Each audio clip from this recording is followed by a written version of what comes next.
Hi, and welcome to our channel. Pocket computer, camera, gaming device, and phone on the side. Smartphones are real all-rounders, and it's hard to imagine everyday life without them. To show you the best phones that are smaller than 6.5 inches, we have evaluated 15,865 tests. Big, bigger at the biggest. Not today. Even if many like a large screen on a cell phone, there comes a time when it's enough. That's why everything today revolves around smartphones with a maximum size of 6.5 inches. If you like the video already, give it a thumbs up. And if you don't want to miss any of our other upcoming comparisons, subscribe to our channel and don't forget to click on the notification bell. Now comes our ranking. We start with an overall score of 4.2 out of 5 stars with the Samsung Galaxy S21 5G. At the time of the test, the price was around $650. Flagship on a savings course. Strengths: very high performance level. Strong display with adaptive refresh rate of up to 120 Hz. Up-to-date interfaces. Still strong cameras. Weaknesses: back only made of plastic. No accessories included. Memory not expandable. New year, new Galaxy S models. Samsung has been punctual like clockwork since 2009. The smartphone giant also presents a new generation of the popular flagship series in 2021. The name fits the year of release. Many had actually expected the Galaxy S30 as the new name. As with the S20 generation, the device will be available in 3 variants: the base model, as well as a Plus and an Ultra variant. The base model is still comparatively compact and offers a 6.2-inch display. The front-facing camera is still placed in the form of a hole in the center of the upper edge. The resolution is about on the same level as Full HD, and Samsung's own Super AMOLED panel is used again.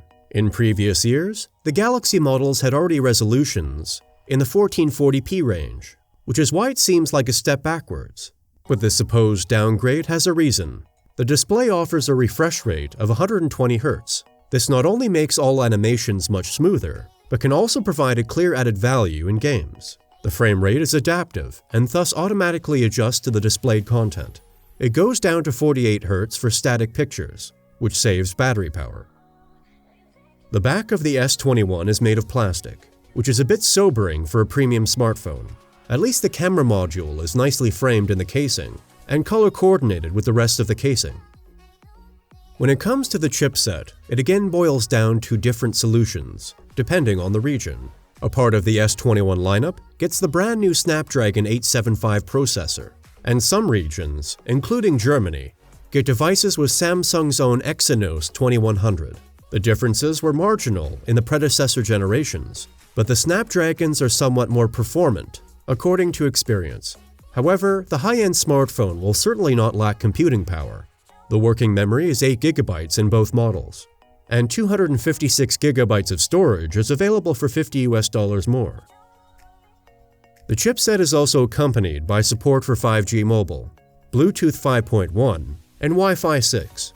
The new Wi-Fi 6E standard is also used here for the first time. This offers an additional 6 GHz radio band, which should be an enormous advantage in areas with many WLANs. On the other 2 radio bands, suitable routers are still a rarity. The technical aspects show that the S21 takes a step backwards in terms of battery capacity. 4,000 mAh instead of the 4,500 mAh of the previous generation suggest a reduction in battery life. However, the new chipset is currently more energy efficient than the predecessors, and Samsung has probably also improved the energy management in the software. Added to that are the optimizations of Android 11, which is the basis for Samsung's One UI operating system, and the savings from the adaptive refresh rate. Thus, the runtime will presumably remain on the same, overall solid level. Instead of megapixel overkill, the device relies on a main camera with 12 megapixels, but with excellent sensor technology. Significant progress compared to the S20 camera, which also offers 12 megapixels, is not to be expected. There is also an ultra-wide camera with 12 megapixels and a telephoto lens with 64 megapixels. 4K videos with 60 FPS are possible as well as 8K recordings at 30 FPS. The front and rear cameras can also record videos simultaneously, which could be exciting for vloggers and Instagram aficionados. Those who have even higher demands on the camera quality will then rather find what they are looking for with the S21 Ultra, which comes with a much better main camera as well as 2 optical zoom strengths. The S21 boasts a slightly lower entry-level price than in previous years. However, the price level remains the same at $850 instead of $899 US. The trade-offs are bitter: a plastic back instead of glass, which is unworthy of a flagship model like its sister model S21 Plus 5G, and no accessories, similar to Apple's iPhone 12. Samsung has also finally buried the memory card slot.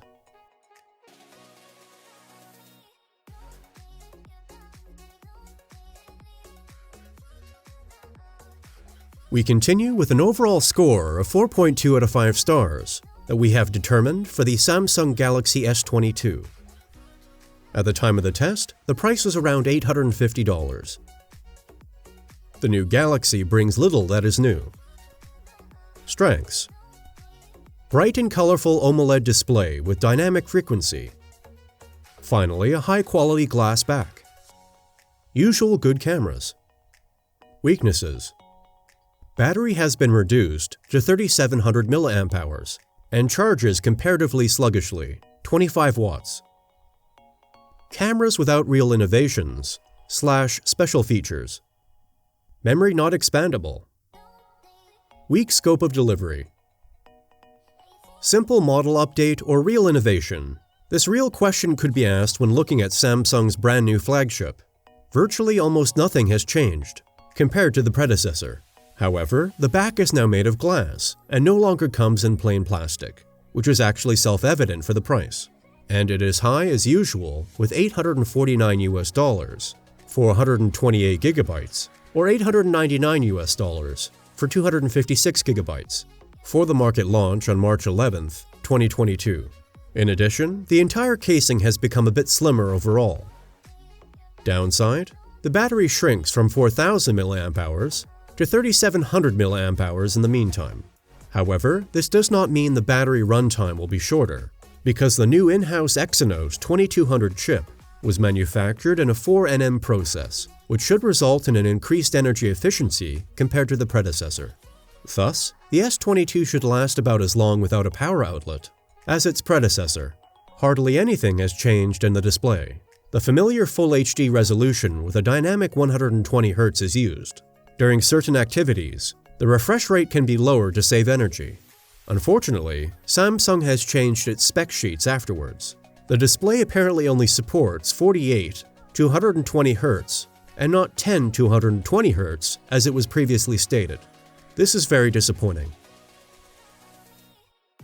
On the back is the camera module, already known from the predecessor, consisting of 3 lenses: wide angle, ultra wide angle, and telephoto for the triple zoom impression.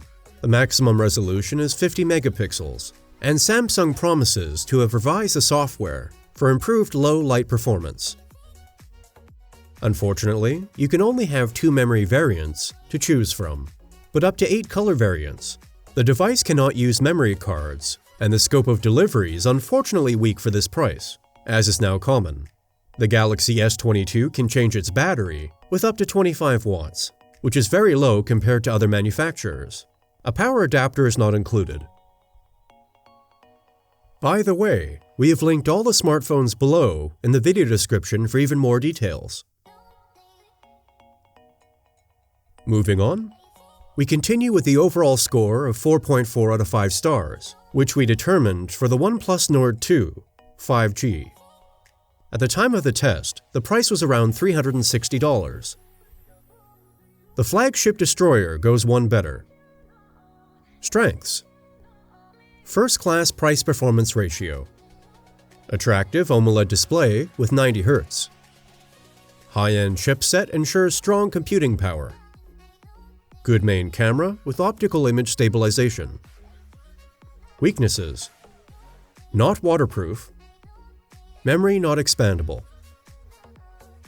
The Nord was already a furious entry into the mid-range for OnePlus, which currently topped our mid-range best list for a long time after 22 reviews with an average score of 1.4. With the second iteration, OnePlus wants to work even more on the series' biggest strength, the price-performance ratio. The Nord 2 5G once again offers a 6.4-inch OLED screen with a smooth 90 Hz, which is only marginally behind the screens of the current flagships. The main camera uses the same technology that was already convincing in the OnePlus 9, a device that is currently almost twice as expensive as the Nord 2 5G. Great pictures are guaranteed, also because the optical image stabilization compensates for 1 or 2 shakes. An ultra-wide lens for landscape shots and a support lens for depth information are available as additional cameras. The more or less useless macro camera for the predecessor is missing, but is not really missed. The innards are controlled by the latest top chipset from MediaTek. It is not quite as powerful as the Snapdragon 888, which is used in current high-level devices, but it handles every task with ease. The chipset also shines with good energy efficiency, which ensures long run times in combination with the 4500 mAh battery. The included 65-watt charging adapter can fully recharge the device in half an hour. The Android derivative Oxygen OS is used as the software interface. It is known for extremely good performance and is quite intuitively designed. However, there is one small drawback at launch. The 90 Hz refresh rate is only used in a few games so far. OnePlus still has to and will improve this. 2 storage variants are available in the OnePlus store. The variant with 8GB of working memory and 128GB of hard drive costs an affordable $399, while one with 12GB of RAM and 256GB of hard drive and $499 is more in the upper-class territory. However, the additional investment in the large version is still worth considering, since memory expansion via SD card is not possible on this device. Our conclusion. Of course, every product has its own strengths and weaknesses, so everyone should of course decide for themselves which smartphone suits them best and of course their own wallet. We have linked all the products in the video description for more details. Have you already decided? Or do you already have one of these products at home? Then we would be happy if you let us know which device you prefer and above all why. I hope that we could help you a little deciding on your purchase.